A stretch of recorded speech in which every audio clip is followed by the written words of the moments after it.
My fiancée texted from the altar. I'm not coming. My ex just bought me a Ferrari. I replied to the priest, give me a minute.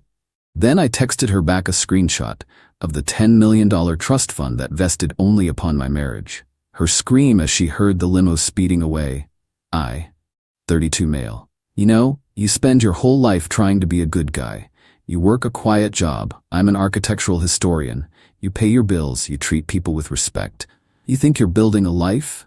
You even find someone you think wants to build it with you. And then you're standing at an altar, in a suit that costs more than your car, looking at 150 guests. The music had stopped. The organist was just kind of shuffling sheet music. My best man Ronan was shifting his weight. Everyone was looking at the big oak doors at the back of the church. Clara, 29, was 20 minutes late. Maybe the limo got a flat? Her mother, Maureen, whispered, bustling up to me, her face a mask of fake concern. She's always been so scatterbrained. I just nodded. My stomach felt like it was full of wet cement. Then my phone buzzed in my pocket. A text. I know. Who texted the groom at the altar? The officiant, Father Thomas, gave me a sympathetic look. Son, should we? I pulled out my phone. The buzz was from Clara. Clara, I'm not coming. I'm so sorry, but I can't. Julian is here. He bought me a Ferrari, a red one. I just can't throw away true love. Sorry, not sorry, ex. I read it 3 times. A Ferrari. She was dumping me at the altar via text for her crypto bro ex in a car. The room was silent. Everyone staring. I could feel the heat of 150 pairs of eyes. Leo? Father Thomas said, stepping closer. Is everything all right? I held up a hand. My voice came out, but it didn't sound like mine. It was way too calm. Give me a minute, Father. I looked down at the text. Sorry, not sorry. A weird, cold calm washed over me. The wet cement in my stomach hardened into a block of ice. I wasn't even sad. I was just done.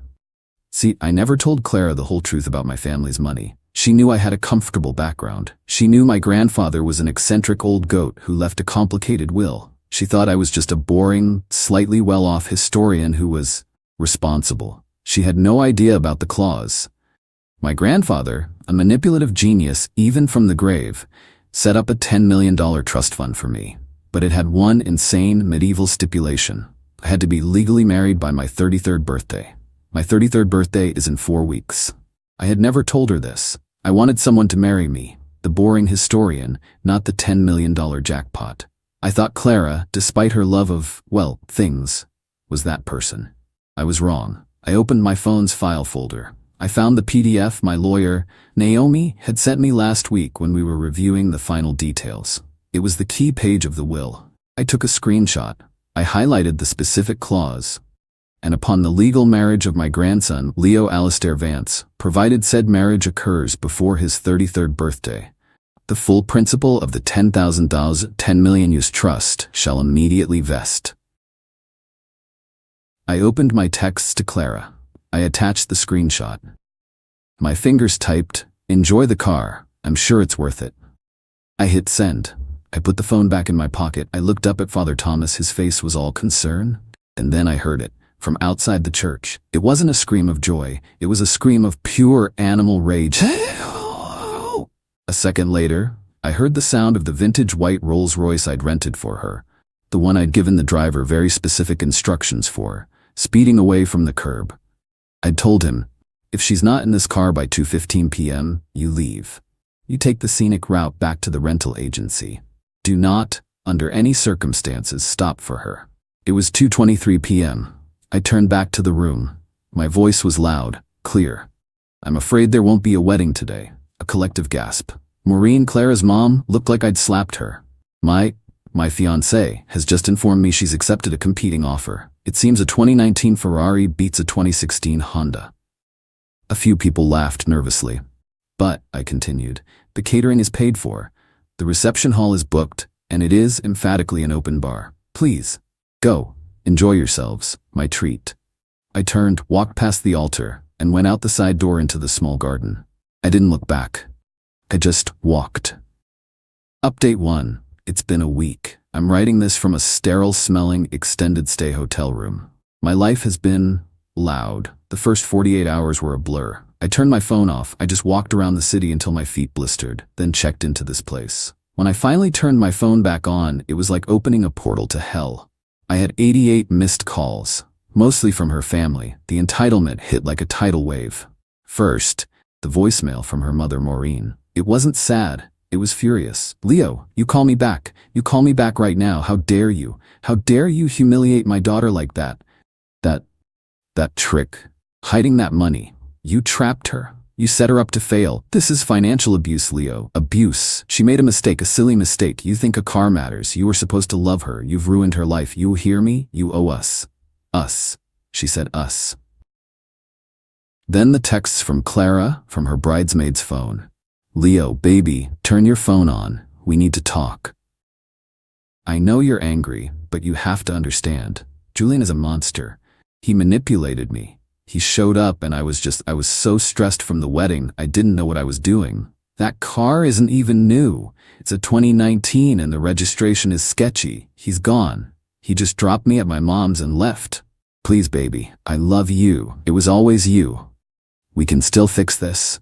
We can go to the courthouse. Right now, we can still make the deadline. Please, Leo, I'm begging you. Don't throw this away over one stupid mistake." The deadline. My 33rd birthday. She's right, the clock is ticking. But her one stupid mistake wasn't the text. It was what I found out next. I got an alert from my credit card company, the one she was an authorized user on. I'd frozen the card right after I left the church, but the alert was for a declined charge. Date, the morning of the wedding. Amount, $20,000. Merchant, Exotic Auto Leasing and Sales. I called the card company. The agent confirmed it. "Yes, sir, it was declined. Was this a fraudulent charge?" "No," I said, my voice hoarse. "It was just an unauthorized one. Thank you for declining it." She wasn't just accepting a car. She was trying to use my money to help Julian buy the car, probably as a down payment. The text from the altar wasn't an impulse. It was the confirmation that her new plan had failed and she was moving to Plan B, the Ferrari. When Plan B, the Ferrari, also turned out to be a bust, she's trying to crawl back to Plan A, me. My blood went cold. This wasn't a mistake. This was a transaction. I called my lawyer, Naomi. "Naomi," I said, "she's not getting a cent, but she's still in my apartment." "Okay, Leo," Naomi said, her voice all business. "First, good job on freezing the cards. Send me that declined charge info. It proves intent. Second, the apartment. Your name is the only one on the lease, correct?" "Correct." "Then she's a tenant at will. You need to formally evict her. But you can't just change the locks, you need to get your things. I suggest a police escort, just to keep the peace." So that's what I did. 2 officers, a man and a woman who both looked profoundly tired, met me at my apartment building. I knocked. Clara opened it, her face puffy from crying. When she saw me, her face lit up like I was the hero arriving. "Leo, thank God, I knew you'd come back. I'm so sorry, baby." She moved to hug me. I stepped back. "I'm not here for that, Clara. I'm here for my clothes and my laptop." Her face changed. "What? What are you? Who are they?" She saw the cops. "Oh my God, you're having me arrested?" She burst into tears. "Officers, he's abusing me. He's trying to intimidate me." The female officer sighed. "Ma'am, we're not arresting anyone. Is your name on the lease?" "Well, no, but this is our home. We built a life here." "Ma'am, he's the leaseholder. He's allowed to retrieve his property, and he's allowed to ask you to leave."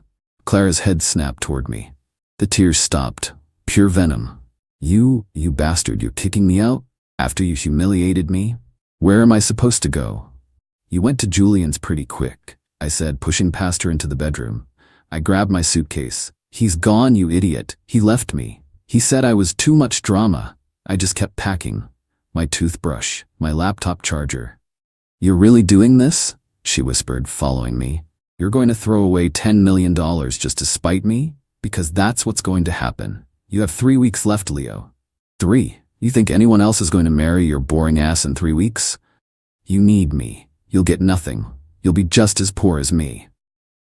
I stopped at the door. I looked her dead in the eye. "I'd rather have nothing, Clara, than have one more conversation with you." I turned to the cops. "I'm done here. She'll be served with a formal 30-day notice to vacate by my lawyer." 30 days? She shrieked. "You can't." I walked out. The cop stayed for another minute, explaining the civil process to her. I didn't care. I just wanted to be clean. Update 2. It's been 2 weeks. I have 15 days left until my 33rd birthday, and the games have escalated. Clara is not going quietly. The entitlement it's breathtaking, really. First, the lawsuit. I got served at my hotel. She's suing me. Get this. Breach of promise to marry. Her lawyer, some guy whose face is on a bus bench, is claiming I abandoned her at the altar. His proof is that I maliciously arranged for the limo to leave her and then publicly shamed her at the reception. Intentional infliction of emotional distress, because I trapped her by fraudulently concealing my $10 million trust fund. The argument is that if she'd known about the money, she never would have been temporarily confused by the Ferrari. She's claiming I engineered her betrayal. The demand: $5,000. Exactly half of the trust fund she didn't get. Naomi just laughed when I sent her the filing. Breach of promise isn't a recognized cause of action in this state, Leo. It's frivolous. We'll file a motion to dismiss and countersue for legal fees. This is a shakedown, nothing more. But the lawsuit isn't the real problem. The apartment is. She's refusing to leave. She's a squatter. Naomi sent the 30-day notice. Clara tore it up. I went by last week, stupid I know, to see if she'd moved. She changed the locks. I stood there, my key useless in the door. I could hear my TV playing inside. I knocked. "Go away, Leo," she yelled through the door.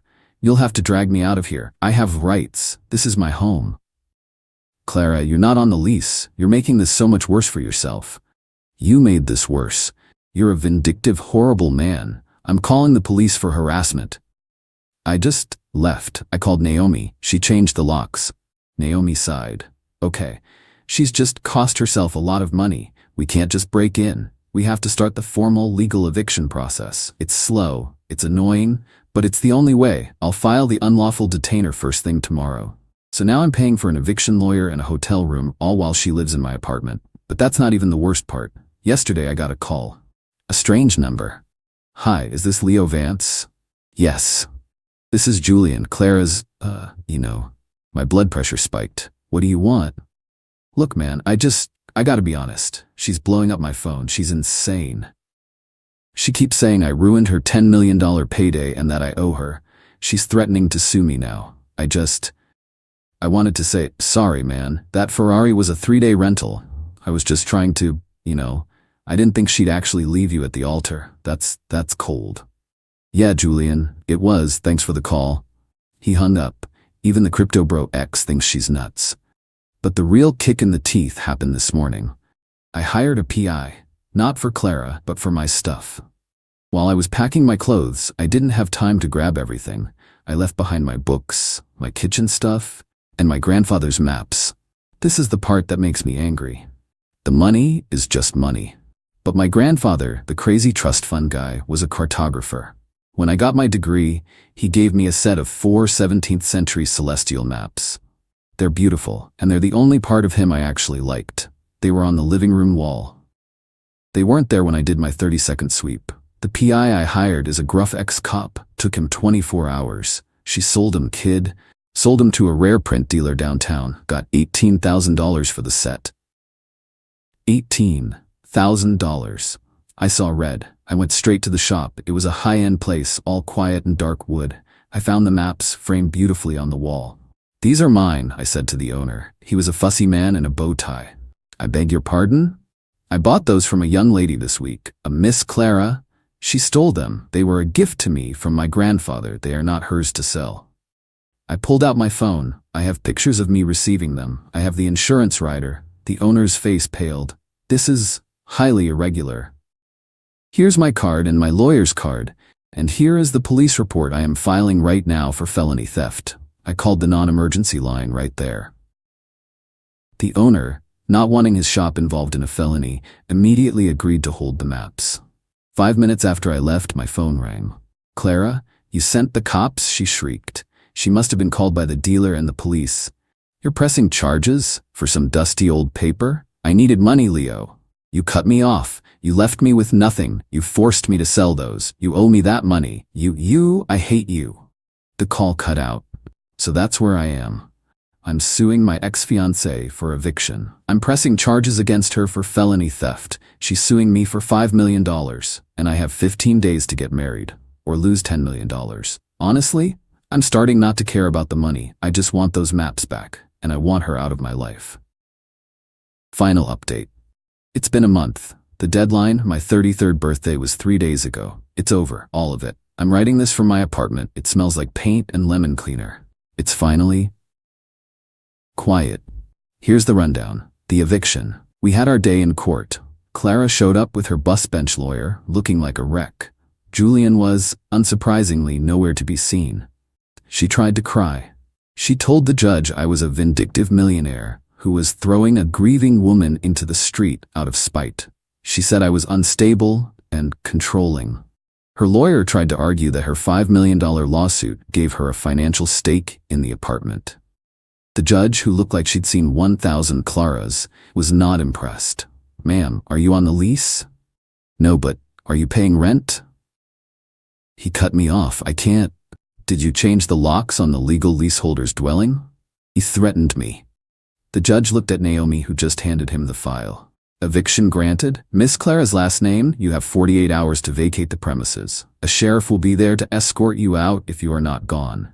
Clara just slumped. Her lawyer looked like he already regretted taking the case. The theft. The DA was happy to press charges. Felony theft. Given the evidence, my insurance, the dealer's testimony, her lawyer basically forced her to take a plea. It got rolled into the eviction hearing. She pled no contest. She has to pay $18,000 in restitution to me for the maps, which I got back from the dealer, plus the dealer's holding fees. She has 2 years of probation. She has no job and no money. I'll probably never see a dime of that, but it's the conviction that matters. The $5 million lawsuit. Naomi filed the motion to dismiss. The judge took one look at it and threw the entire case out. Laughed, even. He also granted Naomi's motion for our legal fees.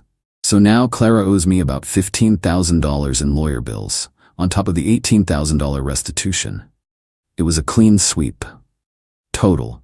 I was outside the courtroom just breathing when she came out. Her mother, Maureen, was with her. "Are you happy now?" Clara whispered, her eyes completely dead. "You ruined me. I have nothing. I have a record. All because of you."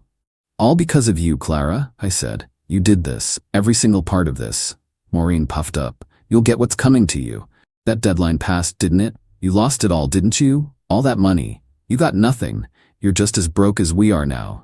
Serves you right, you spiteful, selfish." "Actually," I said, cutting her off, "the trust vested." Clara's head snapped up. "What? No, you didn't. You wouldn't. Who?" I just looked at her. The truth is, I did get married, 2 days before my birthday. After Clara sold my maps, I hit a low. I was sitting in my hotel room, looking at my bank account, just lost. And my best friend Maya kicked the door in, metaphorically. She's been my friend since college. She's a landscape architect, practical, no nonsense. And she's the only one I'd told about the trust years ago. "Leo," she said, sitting across from me. "You're an idiot." "Thanks, Maya." "No, you're an idiot for letting this vampire make you lose your mind. And you're an idiot if you let your psycho grandfather's ghost and that woman both win. What's the alternative? Find a stranger and get married in 10 days? That's insane." "No, I'll marry you." I just stared at her. "What?" "I'll marry you, Leo. We'll go to the courthouse, we'll sign the paper, it's a business transaction. We'll get the most ironclad post-nup Naomi can draft. Your money stays your money. My money stays mine. We'll be platonic partners. We protect your inheritance from your grandpa's spiteful cat sanctuary or whatever, and we protect you from ever being in this position again. It's just a signature. Better to be tied to a friend than to her." And she was right. It was the most logical, strategic, sane thing I'd heard in a month. So we did it. We went to the courthouse, we signed the paper. Naomi was our witness. It was simple. We went out for tacos afterward. Back in the present, outside the courtroom, Clara was staring at me. "Who?" she demanded. "Who did you marry?" "Maya," I said, her face. I'll never forget it. It wasn't sadness. It was the most profound, acidic rage I have ever seen. The rage of someone who just watched her lottery ticket get cashed by someone else. "Her?" she shrieked. That plain, boring. Her? You married her?" "Turns out I have a thing for boring," I said. "Boring is loyal. Boring doesn't steal. Boring doesn't trade a life for a rental car." I just walked away. Maureen was yelling something about annulment and fraud, but it was just noise. So, that's it. I'm back in my apartment. The maps are back on the wall. I'm 33,000 less in the hole from lawyer fees and hotel bills, which Naomi is garnishing from Clara. Good luck with that. But the trust is secure. Life is weird. I'm legally married to my best friend. We're not in love. We're not even living together. She has her own place. We're just partners. We're having dinner tonight to go over the tax implications with an accountant. It's not the fairy tale I thought I was getting. But as I sit here, in my quiet, clean apartment, with my maps on the wall, I've never felt more relieved. I'm not broke. And more importantly, I'm not with Clara. That's worth way more than $10 million.